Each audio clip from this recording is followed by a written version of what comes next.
So what a lot of people don't know is that as drummers, we really don't need that much. Really all we need is a kick drum, a snare, a set of hi-hats, some toms, a ride cymbal, maybe a crash. Okay, maybe 2 crashes. Then stands to hold everything up. Oh, and a kick pedal, of course. Obviously some sticks, drum heads, felts, then probably a stack if I want to make a YouTube video. Well, if I want to play any breakdowns, I should probably get a China. But I'd like to get another snare for a different sound. And if we're talking about options, I should probably get more cymbals. Like this one, this one, this one, this one. Oh yeah, probably this one. Okay, maybe 2 stacks. And more heads just for options. And I definitely need all these sticks. Holy crap, I am incredibly overwhelmed.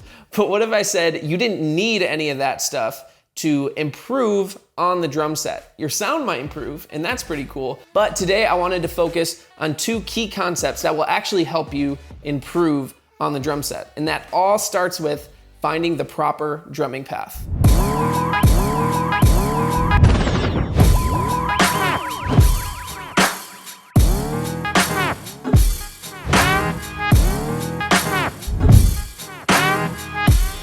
Having the proper path on the drum kit is absolutely vital for us drummers to be able to get the progress that we want on the kit. Because if we don't, we generally will get lost in our journey, and a lot of our practice sessions on the kit will look a lot like this. I gotta work on the basics.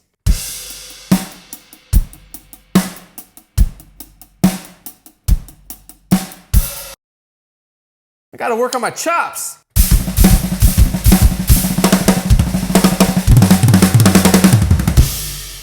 I mean, I've never done that personally on the kit. I don't know, okay. Yes, I have done that. And the issue with that is when that's what our practice looks like, we end up making very little progress on the kit. The key is to have a proper path that includes the fundamentals, but also incorporates all the things that you want to work on as a drummer. Because we all have our own unique voice on the drum kit. And once you are continually building on what you were learning the day before and the week before, that's how you start getting really, really fast progress. So now the question is, how do you actually build a drumming path for yourself? First, we have to start from a broad view. So start off by making a quick list of the things you'd like to get better at. Now, if you're anything like me, there's probably a lot on that list, but let's start by narrowing it down to one skill set. Now, once we have that, let's put that to the side for a second and let's create 5 stages, levels 1 through 5.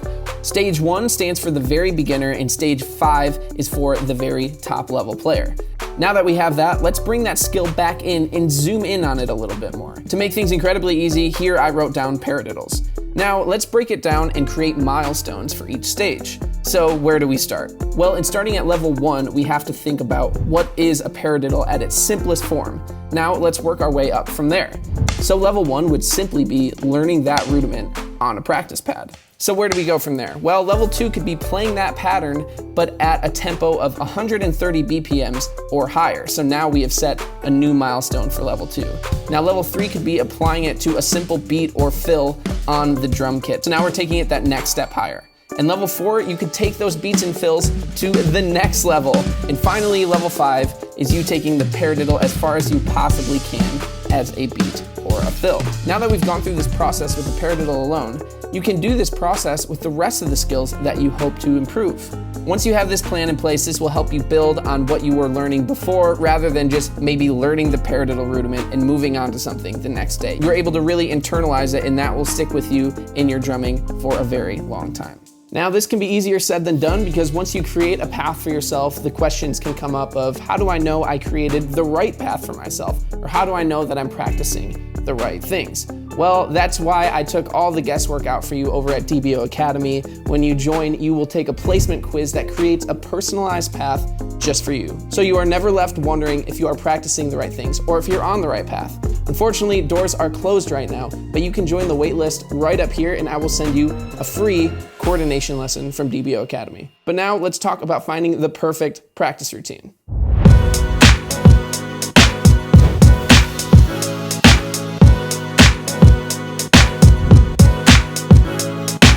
So now they have a proper drumming path to follow. What's going to complement that the absolute best is having a good, solid practice routine. This is super important because you might have your path to follow, but if you are not in the habit of practicing the things on that path, then you're not going to get any better. Now, this is where the DVO practice framework comes in, and it is super, super beneficial. All right, so let's talk about the DVO practice. Whoa, that was really cool.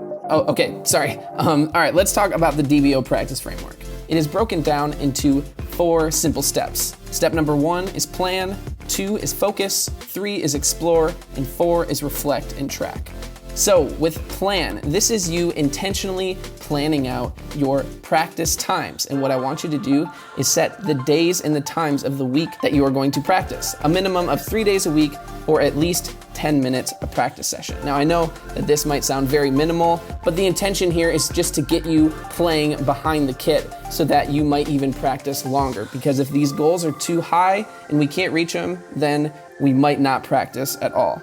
Number 2 is focus, and this is where you're really working on improving your overall drumming skill. And this is going to take up 70% of your practice time. So this is where you are dedicated to working on a specific beat, a specific fill, or a specific exercise for 70% of your practice time. Step number 3 is explore, and this is where you are going to work on your creativity behind the drum set. And this is going to take up 30% of your practice time.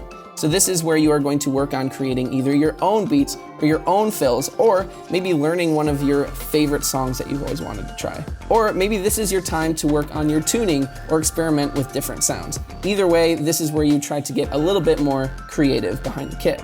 Step number 4 is potentially the most important, and that is reflect and track, where you reflect back on your practice time. Write down what you worked on, what your starting tempo was, and what your ending tempo was, and overall, how it felt. What did you need to work on? This is really important because when you come back to the kit for your next practice time, you have something to compare it to, and you can try to push your tempos higher and higher and try to get better each time you practice. So the DVO practice framework is incredibly powerful for you getting the results that you're looking for on the drum kit. And like I said earlier, DVO Academy is the perfect place to find the material to practice. There are so many lessons there, and if you are looking to be placed on the proper drumming path, that is the place to go, where you will take your placement quiz and know that you're practicing the right things. Click right up here to check it out. But thank you so much for watching this video, guys. Stay true, and I will see you very soon.